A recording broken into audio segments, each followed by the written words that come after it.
आपल्या सोबत स्वतः लक्ष्मण माने आहेत, आपण त्यांनाच विचारूया. तुमच्यावरती गंभीर आरोप झाले. एक नाही, दोन नाही, जवळपास 6 महिलांनी तुमच्या संस्थेमध्ये काम करणाऱ्याच लैंगिक शोषणाचे, बलात्काराचे आरोप केले. काय म्हणणं आहे तुमचं या पहिल्यांदा आरोपाबद्दल? पहिल्यांदा मी फरार वगैरे काही झालेलो नाही किंवा मी पळून गेलेलो नाही.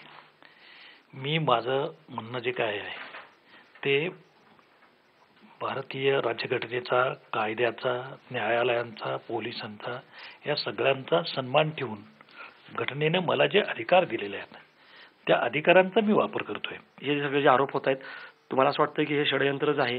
तुम्ही जसं म्हणताय की आता माझा अटकपूर्व जामीन आहे, एक बाई आली, आणखीन काही महिला पुढे आल्या, ह्याच्यामध्ये अजिबातच तथ्य नाहीये.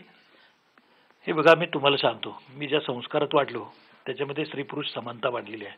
मी आयुष्यात उभ्या असला धंदा कधी केला नाही आणि मी मेलो तरी सुद्धा असला धंदा करणार नाही. हे कारस्थान आहे, हा कट आहे. एखाद्या माणसाला आयुष्यातनं उठवणं, त्याच्या सार्वजनिक आयुष्यातनं उठवणं, त्याच्या राजकीय आयुष्यातनं उठवणं आणि त्याला व्यक्तिगत कुटुंब त्याचं उद्ध्वस्त करणं, त्याचे करिअर उद्ध्वस्त करणं कोण करते? कारण सगळ्यांचंच म्हणणं आहे की जोपर्यंत आरोप सिद्ध होत नाही, दोष सिद्ध होत नाही, तोपर्यंत तुम्हाला दोषी ठरवता येणार नाही. आज आरोपीच्या भले तुम्ही पिंजऱ्यात उभे आहात, तुम्ही म्हणताय कारस्थान आहे, षडयंत्र आहे, आयुष्यात उठवायचं. कोण करतंय? नाव घेऊन बोला. मला असं वाटतं याच्यामध्ये एक तर आपल्याला हे माहिती आहे की मी बाळकृष्ण रेणके यांचा जो आयोग होता रेणके कमिशनचा, तर तो रेणके कमिशनचा आयोग माझ्या संघटनेला मान्य नव्हता. त्यामुळे आम्ही राज्यभर त्या अहवालाची ओळी केलेली होती.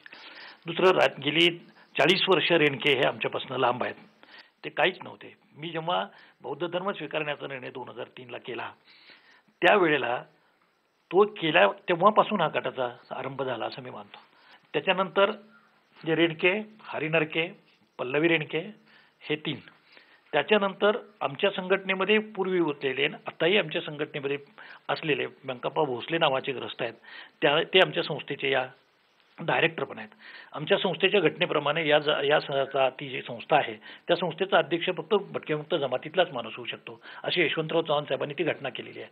त्याच्यामुळे यांच्या तोंडाला पाणी सुटलेलं आहे आणि त्यांना असं वाटते की आपल्याला लक्ष्मण माने बाजूला गेले की ते आपल्या हातामध्ये येईल. आज कोट्यावधी रुपयाची ती प्रॉपर्टी आहे, 60-70 एकर जमीन मी केलेली आहे. माझी प्रॉपर्टी नाही आहे. माझी प्रॉपर्टी संस्थेच्या सगळ्याच्यावर त्यांचा डोळा आहे. या संबंध संपत्तीवरती डोळा आहे आणि त्याच्यामुळे त्यांचा जो भाचा आहे शिवाजी कोरवी नावाचा, हा शिवाजी कोरवी गेली 2 वर्ष या शिक्षकांना अनरेस्ट असलेले जे लोक आहेत संस्थेमध्ये, त्यातल्या काही महिला असतील, काही शिक्षक असतील, ज्यांना 20-20 वर्षापूर्वी काढून टाकलेलं आहे किंवा ज्या सोडून गेलेल्या आहेत, अशा सुद्धा महिला आणलेल्या आहेत. रेणके, त्याचं कुटुंब आणि तुमचे व्यंकप्पा भोसले आणि त्यांचा भाचा, हे दोघे आणि हे सगळे मिळून हे उद्योग करतायत. आणि मग असंतुष्ट असलेले त्यांना शिक्षक सामील आहेत, आणखीन कोण सामील आहेत. म्हणजे इतका त्रास दिलेला आहे की मी 2 वेळा माझ्या अध्यक्षांना सुद्धा सांगितलं, उपाध्यक्षांना सांगितलं किंवा तुम्ही मला इथनं रिकामं करा.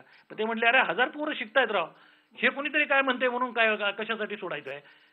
तेव्हा ही संस्था काढून घ्यायची, हे डावपेच आहेत. आणि या डावपेच्यासाठी मला काय करू शकतात? एकच गोष्ट करू शकतात की माझं चारित्र्यहनन करणं, कमरेखाली वार करणं आणि त्याच्यासाठी बायका अंगावर घालणं. म्हणून मी सीआयडीची मागणी करतोय. केवळ माझी नाही, त्या बायकांची चौकशी करा, जे शिक्षक आहेत त्यांच्या चौकशा करा, त्यांच्या लपडी आणि भानगडी बाहेर काढा. आणि ते मी जर दोषी असेल तर मला जाहीर फाशी द्यावं शनिवारवाड्यावर. I don't worry. Laxman Mane IBN लोकमतशी बोलताना स्पष्टपणे म्हणतात की ते निरपराध आहेत, कट आहे, कारस्थान आहे याच्या पाठीमागं. आपण अशा प्रकारे कुठलेही गुन्हे केलेले नाहीत, आपण गुन्हेगार नाही आहोत. त्यांच्यावरती आरोप झालेले आहेत, आज ते आरोपीच्या पिंजऱ्यामध्ये आहेत आणि आता जवळपास 2 आठवड्यानंतर त्यांनी असं ठरवलेलं आहे की आता ते पोलिसांमध्ये शरण जातील. त्यांचा कायद्यावरती विश्वास आहे आणि त्यांना अपेक्षा आहे की याची निष्पक्षपाती सीआयडी चौकशी होऊन सत्य काय ते पुढे येईल. व्हिडिओ जर्नलिस्ट सचिन हानसाटेसह अद्वैत मेहता, आयबीएन लोकमत.